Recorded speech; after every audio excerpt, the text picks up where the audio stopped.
A light rain fell on the tin roof of the house behind the mechanic's shop. It was the kind of rain that doesn't make enough noise to be noticed, but soaks everything slowly without asking permission. Marcos was sitting on the edge of the bed, elbows on his knees and hands covering his face. In the next room, his youngest daughter, Beatrice, 4 years old, was coughing for the third time that morning. His eldest son, Pedro, 7, was sleeping with his sneakers still on because no one had reminded him to take them off. Marcos hadn't remembered either. Marcos hadn't remembered much lately, except for the absence. It had been 8 months since Renata had left. She didn't die, she didn't suffer any accident, she wasn't forcibly taken away by anyone, she simply left. She said she couldn't take the life anymore, that she deserved better, that he wasn't enough, that the children would be better off without seeing her unhappy. Marcos listened to every word, standing in the doorway of the kitchen, holding a damp dish towel with both hands, as if that piece of fabric were the last solid thing in the world. She took a suitcase, 2 pairs of shoes, and the car he was still paying for. She didn't take any photos of the children. At first, he believed she would return. He would leave the door unlocked at night, her place at the table set, the pillow on the left side of the bed. But as the days went by, her place at the table began to accumulate crumbs from the hurried breakfasts he tried to prepare before opening the workshop. The pillow gained a yellowish stain of dust. He started locking the door, not out of anger, but because Pedro had learned to open the doorknob and would go out to the yard in the early morning looking for his mother among the shadows. Marcos's routine was a series of makeshift solutions. He would wake up at 5, heat milk on the stove, burn the edges of bread on the griddle, dress Beatriz in clothes that never matched, comb Pedro's hair with his fingers because he couldn't find a comb, take them both to school in a blue Volkswagen Beetle with the passenger door tied shut with wire, rush back to the workshop, work until his hands were black with grease, pick up the children, try to make rice that always turned out soggy, and bathe them both at the same time in the large aluminum basin. He would tell a story he made up on the spot that never had an ending because he fell asleep before the children. The neighbor, Dona Marlene, would sometimes appear with a plate of food and a look of pity that Marcos pretended not to notice. She would say that he needed a woman in that house. She said that a child without a mother grows up crooked. She said that a man alone doesn't know how to take care of a child. Marcos would thank her for the plate and close the door slowly without answering, because he knew that if he opened his mouth, what would come out wouldn't be a polite response. It would be the sound of something breaking inside. At school, Beatrice's teacher called Marcos into a meeting. She said that the girl wasn't talking to anyone, that she sat in the corner of the courtyard hugging her backpack, and that she cried for no apparent reason during group activities. Marcos listened to everything with his head down, twirling his grease-stained cap between his fingers. When the teacher asked if something was happening at home, he simply said, "My mother left. I'm doing what I can." The teacher adjusted her glasses and wrote something down in a notebook. Marcos left the meeting feeling smaller than when he entered. Pedro, on the other hand, had learned too early not to need anyone. At 7 years old, he already knew how to heat milk by himself, tie Beatrice's shoes, and separate dirty clothes by color, just as he had seen his mother do once. Marcos looked at his son and felt a mixture of pride and guilt, because he knew that this wasn't maturity. It was survival. No child should be so competent so young. At night, when the two slept, Marcos would sit on the porch looking at the empty street. He didn't think about anything specific. He just sat there, like a man who had forgotten the way back to himself. Sometimes he would light a cigarette and let it burn alone between his fingers without inhaling. The smell of tobacco was the only company that demanded nothing of him. It was on one of those nights that he heard a strange noise coming from outside the workshop gate. It wasn't a dog, it wasn't the wind. It was a muffled, subdued sound, like someone trying to breathe without making a sound. Marcos slowly got up, grabbed his flashlight, and walked to the gate. When he opened it, he found a woman sitting on the ground, leaning against the wall with a plastic bag in her lap and eyes red from crying until there was nothing left. She was startled by the light. She raised her hands as if apologizing for being there. Marcos lowered the flashlight. They remained silent for a few seconds that seemed much longer. She had a thin face. Her hair was pulled back in a loose bun. She wore a blouse that was too thin for the cold night and worn-out flip-flops that left her toes exposed. She didn't seem dangerous. She seemed tired. She seemed like the kind of person the world had forgotten to collect. "Sorry," she said, her voice hoarse. "I was just resting. I'll be leaving now." Marcos didn't answer immediately. He looked at the bag in her lap, at her thin arms crossed over her chest, at the way she avoided looking at him. He knew that way. It was the way of someone who had asked for help too many times and learned that asking hurts more than being in need. "Are you hungry?" he asked. She shook her head no, but her body betrayed her. Her stomach growled loudly enough for both of them to hear. Marcos almost smiled, but held back. He gestured with his head, indicating the house. "There's rice left over from dinner. It's not much, but it's hot." Her name was Clara. He found that out later when she was already sitting at the kitchen table eating the soggy rice with beans and fried egg that he had silently prepared. She ate slowly, as if savoring not the food, but the fact of being seated somewhere safe. Marco sat across from her and asked no questions. No. Not because he wasn't curious, but because he recognized the weight of the silence of those who aren't ready to speak. Clara was 31 years old, but she seemed to have lived twice as long. Not because of wrinkles or gray hair, but because of a weariness in her eyes that no night's sleep could erase. She had come from another city. She had left home, or rather, she had been thrown out of the house where she lived with a man who never treated her as someone who deserved to stay. A man who gave her shelter in exchange for obedience, food in exchange for silence, his presence in exchange for submission. A man who never raised a hand to her, but destroyed her every day with words so sharp that they left marks where no one could see. When Clara finally said no for the first time, he opened the door and said, "Then go." And she went. With a bag of clothes, 47 reas in her pocket, and nowhere in the world to go. Marcos heard bits and pieces of this story over the following days, never all at once, always in loose fragments that she let slip like someone dropping coins from a hole in their pocket. He didn't press her. He just listened. And between one fragment and another, he offered what he could. The little back room of the workshop, which had an old mattress and a window that didn't close properly, but which was better than the ground outside the gate. Clara agreed on one condition she imposed herself. It wouldn't be for free. She would clean the workshop, wash the tools, and organize the parts. Marco said it wasn't necessary. She insisted with a firmness that surprised them both. There was something in her that refused to be charity. Even when life pushed her to the ground, she made a point of getting up with her own hands, even if they trembled. In the first few days, Clara's presence in the house was almost invisible. She would wake up before Marcos, clean the kitchen quietly, leave the coffee ready, and disappear to her small room before the children woke up. It was as if she were afraid of taking up too much space, of being noticed too much, of becoming too inconvenient. Marcos noticed the signs of her throughout the house. The swept floor, the washed cups, the dish towel folded in a corner, a faceless presence, nameless care. Pedro was the first to notice her. One Wednesday morning, he went into the kitchen and found Clara washing the breakfast dishes. He stood in the doorway, watching. Clara noticed and froze, like an animal sensing danger. The boy looked at her with those eyes, too serious for 7 years old, and said, "Are you the girl who sleeps in the little room?" Clara nodded. "Are you leaving too?" The question hit Clara like a blow to the chest. She crouched down to his level and said, with an honesty that children recognize before adults, "I don't know. But as long as I'm here, I'm not going to pretend I'm not." Pedro seemed to consider this for a moment. Then he said, "Okay," and he went to school. Beatrice lingered longer. She passed Clara without looking, as if she were a new piece of furniture that someone had placed there without asking permission. Marcos observed everything from afar, without interfering. He knew that trust isn't presented, it's built. And he knew that Beatrice, of everyone there, had the most reason to distrust women who appear and disappear. As the weeks went by, Clara's presence changed form like water, finding its way between stones. First, she started hanging the children's clothes on the line because she noticed Marcos always forgot to take them down before the rain. Then she began packing Pedro's lunchbox, placing a folded note with a simple drawing, a flower, a sun, a heart, because it reminded her of how she felt as a child when someone did something like that for her. Pedro started keeping the tickets in a shoebox under his bed. I never told anyone about it. Marcos would arrive home from the workshop at the end of the day and find the house different. It wasn't a grand difference, not a transformation worthy of a soap opera. It was a difference made of details. The tablecloth Clara had sewn from scraps, the curtain she improvised from an old sheet, the smell of food seasoned calmly instead of hastily. The house, which before seemed like a place where people merely slept and survived, was beginning to seem like a place where someone cared. Marcos didn't know how to name what he felt. It wasn't attraction, not yet. It was something more primal, deeper. It was the relief of not being completely alone.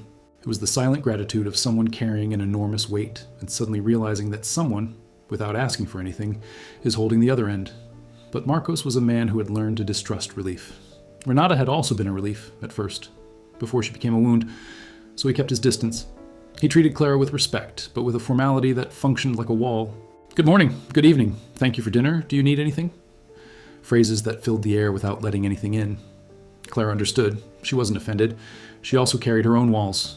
They understood each other in that silent language of people who had been hurt enough to know that closeness is risky. It was Donna Marlene, as always, who planted the first seed of poison. She appeared one afternoon with that smile of someone bringing information disguised as concern. "Marcos, my son, the people on the street are talking. They say you brought a woman into the house. What kind of example is that for the children?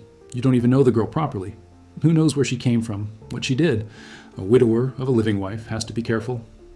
Marcos felt his blood boil, but he didn't show it. He simply said, "She helps me with the children and the house. That's it." But when Donna Marlene left, he stood in the kitchen for a long time, staring blankly into space. Because the truth is, he didn't know what Clara was in his life. He knew what she did, cleaned, cooked, cared for, organized, but he didn't know what she meant to him, and that difference frightened him. Clara also heard the comments. At the bakery, the clerk, who always treated her well, started asking too many questions. At Pedro's school, a mother asked if she was the mechanic's new girlfriend. On the street, there were measuring, calculating, judging glances. Clara knew those glances. She had lived her whole life being measured by people who never bothered to ask who she really was. She thought about leaving. She packed her bag. She sat on the edge of the mattress in the small room.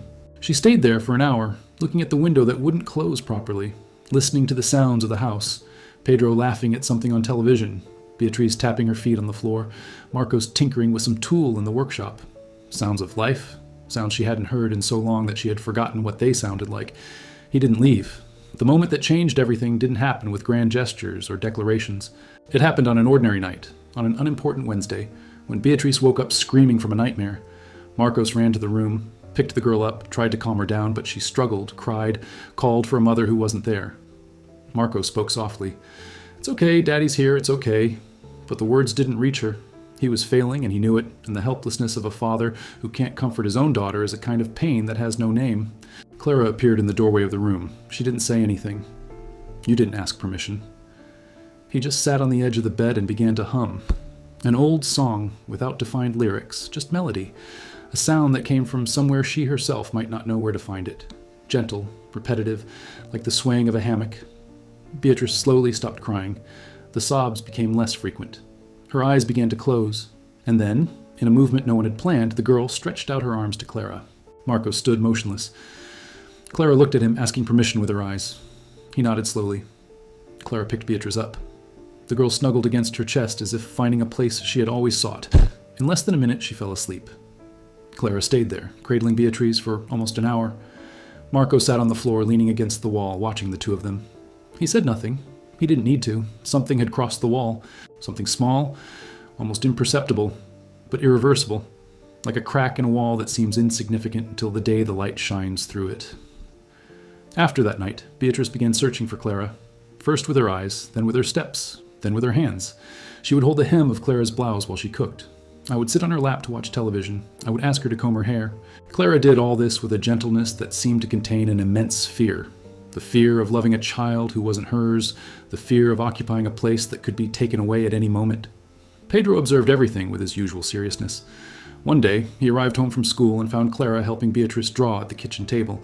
He stood still in the doorway, as he had done that first day. Then he walked to the table, sat down next to Clara, and pushed his notebook toward her. "Can you help me with my math homework?"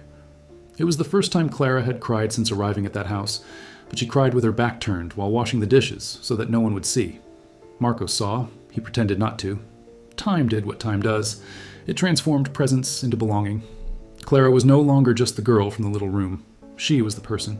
She knew that Pedro liked boxed grape juice and not orange juice, that Beatrice was afraid of thunder and needed to sleep with the hallway light on, that Marcos drank his coffee without sugar but added 3 spoonfuls when he was sad. She knew these things, not because someone told her, but because she paid attention. And by paying attention, Marcos slowly came to understand it was the most honest way to love. But life, as always, wouldn't let things settle down without first testing the resilience of everything. That's when Renata returned. She showed up on a Friday afternoon, in a new car, new clothes, a different hairstyle. She stopped in front of the garage, got out of the car, and stood there as if the sidewalk still belonged to her. Marco saw her through the window and felt the ground move beneath his feet. Not from longing, from fear. Renata entered uninvited. She looked around, looked at the walls that Clara had painted light blue, at the new curtain, at the children's drawings stuck to the refrigerator. Then she looked at Marcos and said, "I came to see my children."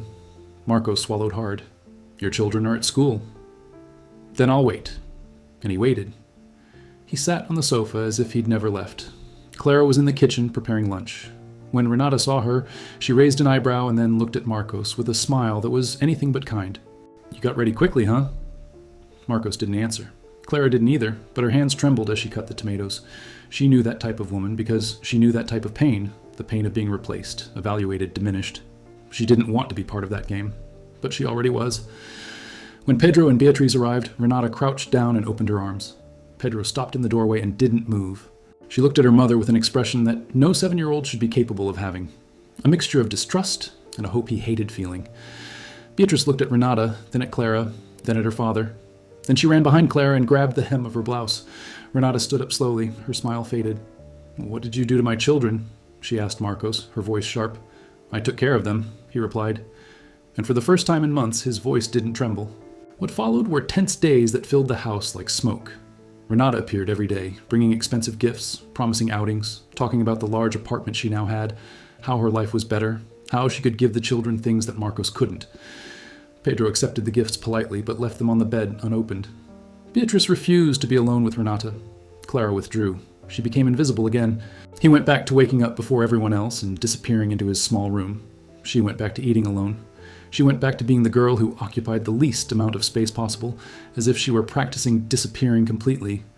Marcos noticed. But he didn't know what to do. I didn't know what to say. I didn't know what I had the right to feel. One night, after the children were asleep, Marcos found Clara sitting on the porch steps, her bag packed beside her.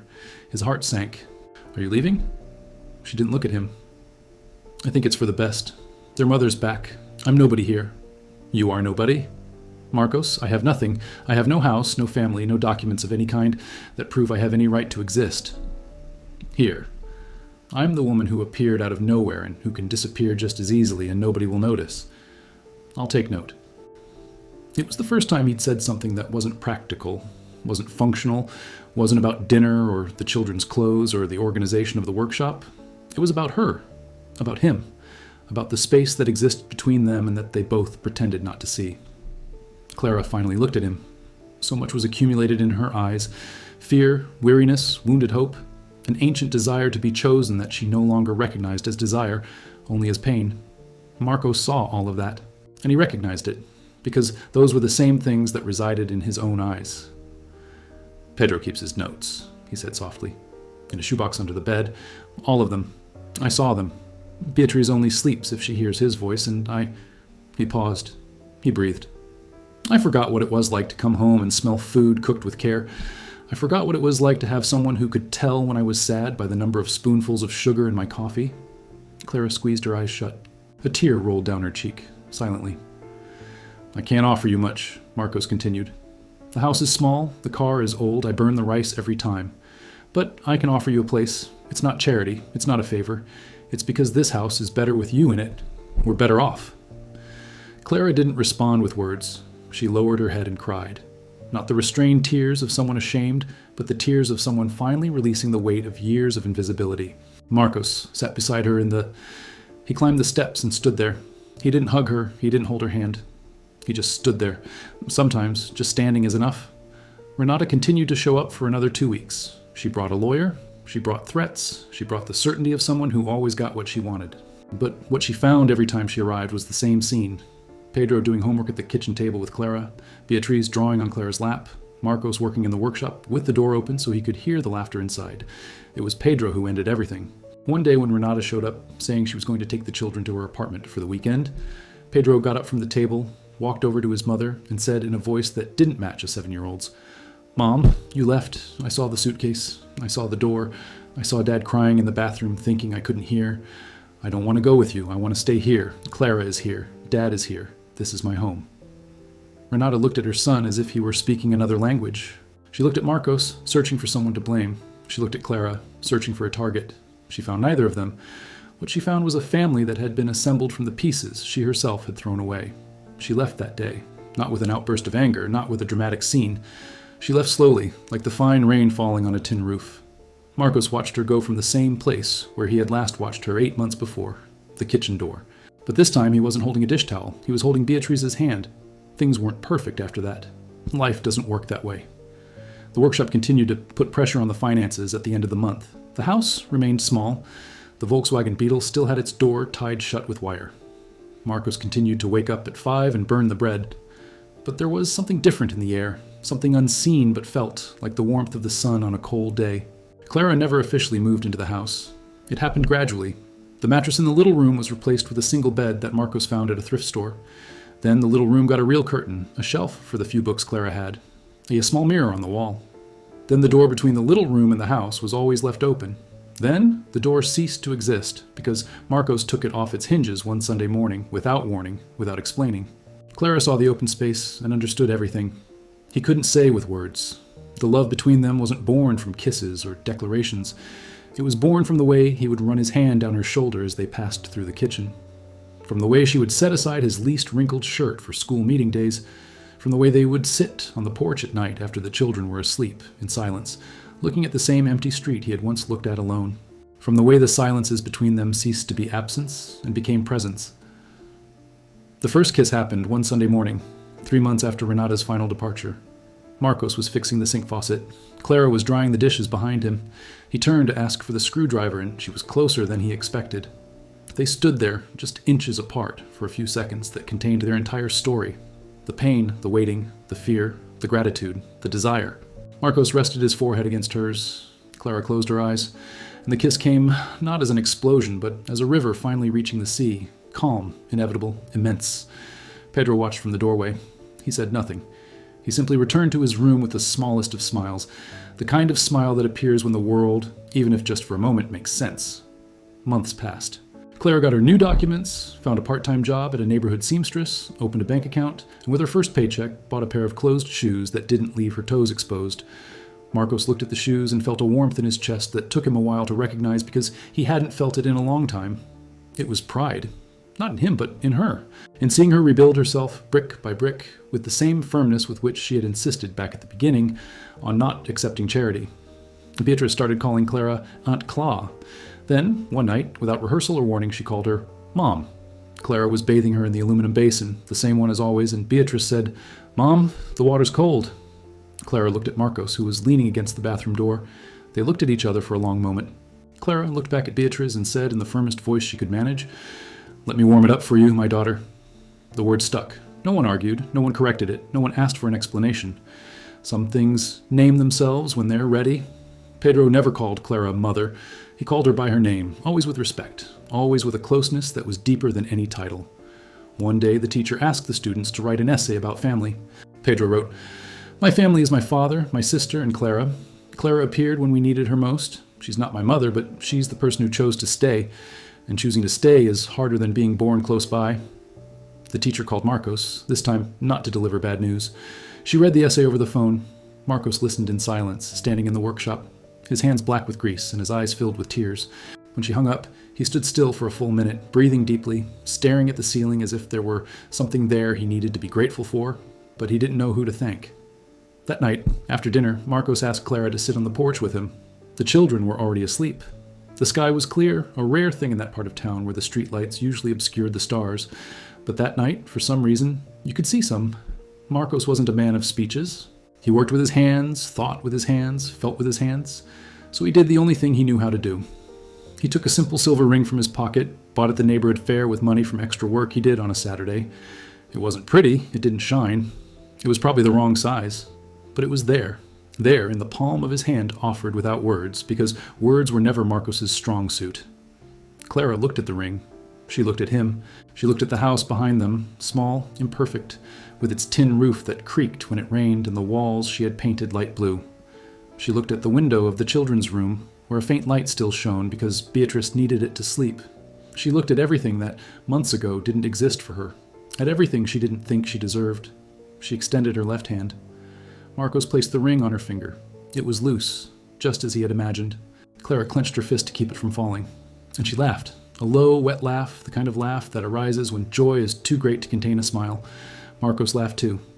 And there, on that porch of a small house behind a mechanic's workshop, two people whom the world had forgotten to include found, in each other, the place where they finally fit. The rain returned that night. Fine, quiet, soaking everything slowly, without asking permission. But this time, the sound on the tin roof didn't sound like loneliness. It sounded like music, as if the sky itself were saying, in the only way it knew how, that some things that seem lost forever are, in fact, just waiting for the right moment to be found. Inside the house, Beatrice slept hugging her pillow with the hallway light on. Pedro slept with a shoebox full of notes near his bedside. Marcos slept with his hand on Clara's hand, who slept with her fist clenched so as not to lose her wedding ring. And the door, that door that Marcos used to leave unlocked, waiting for someone who never returned, was now locked. Not out of fear, not out of anger, but because everyone who needed to be inside was already there.